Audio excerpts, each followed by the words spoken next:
Welcome back to Nifty 50 Photographers, and in today's video we're going to be talking about creating minimalist seascapes. Not something I've done for a while, so I've come to the beautiful St. Bees beach to try and do that today, and I'll walk you through my technique. Now, the reason I've chosen this location, it's got some beautiful cliffs, it's got some rocks where the sea is going to splash over them.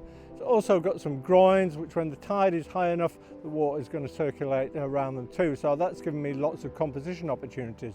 The other thing you can use in your compositions is actually the waves themselves. You can get them to lead you into the photo.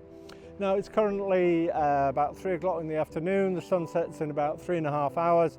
And it's high tide also in about 3 hours too. Those are the kind of things you need to check before you start to do this kind of photography. Now, I use an app called Surfline. It used to be called Magic Seaweed, and it tells you lots of great information. It tells you things like what the swell is going to be like, how high it's going to rise, and those sort of things, which are really useful to know if you're going to get some interesting waves and whether you're going to put yourself into trouble or not. The other thing is you want to keep your feet dry, so wear some wellies or muck boots, something like that. You can also buy actually kind of knee-length wetsuit socks that'll grip tightly around your leg, which will allow you to wade into the water without getting cold feet, which if you get into this might be a useful thing to buy. Of course, the other thing I'll use is some microfiber cloths just to help wipe any spray off my gear. Because it's salt water, you want to wipe that off as soon as you get the opportunity. I'm going to head down to the rocks now and start there and see if I can find some interesting composition to take my photos. I'm just going to show you the camera and lens I'm using. So today I'm going to use my 70-200, and the reason for that is because I said I want to do this as a kind of minimalist composition. So I'm just going to look for things like single rocks or a small group of rocks to use as my main composition element, and then look for water swirling around it. And the key thing you're going to do is play around with your shutter speed. I'm going to start with something around 6 seconds. So for that I'm going to need an ND filter. So I've got this set up with my filters ready to go. I'll definitely put a circular polarizer on that as well, just to try and bring out some extra colors. And then I'm going to play around with different shutter speeds till I get the look I want, till I get the right amount of blur in the water. So let's head down to the beach and see what we can get. Set myself up what I think might be an interesting composition, especially for black and white conversion. So I've zoomed right in on the groin behind me, and I'm just playing around with shutter speeds. I started with about 1 second, just doing some at like 3.2 now, and I might do a little bit longer.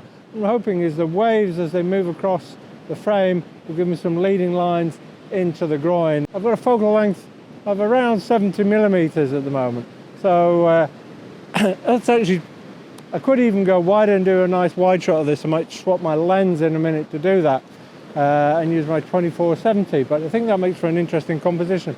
What I would say is a couple of things you need to watch out for.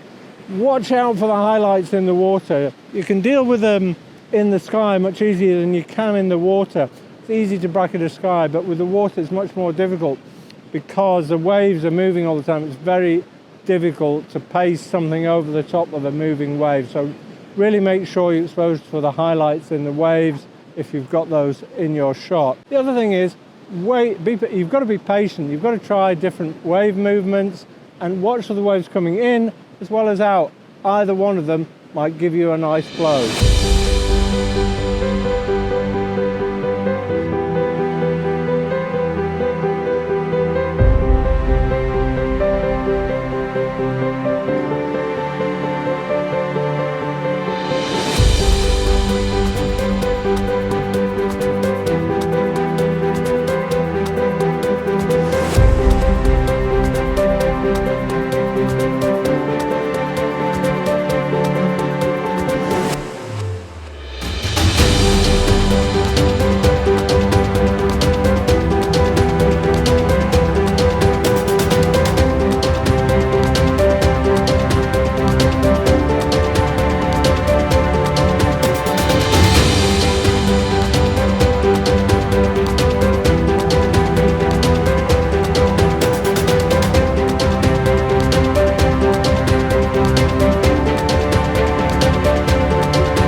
I've got a few shots now, and let me just share a few things I've learned with that.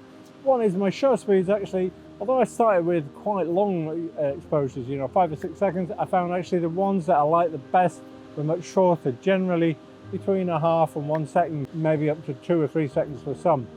Although I set off at the rocks, I really couldn't find a composition I was happy with, mainly because the direction of the waves didn't really line up with a rock I could get to easily. The other thing about the rock location was the way the tide was coming in, it was having a tendency to cut me off and I couldn't get back up the beach. So I moved further up, and as the tide came in, took some photos around the groins, and I was much happy with those. And they made it easy for me to get a nice composition. I'll share my photos with you and the settings I use. If you have enjoyed this video, do make sure you like and subscribe. And by all means, buy me a cup of coffee, because I lost my sunglasses, I lost my microfiber cloth in the rush to get off the beach where I was going to get cut off by the tide. So any contributions towards those would help. There's a link in the description. And I look forward to seeing you in the next video.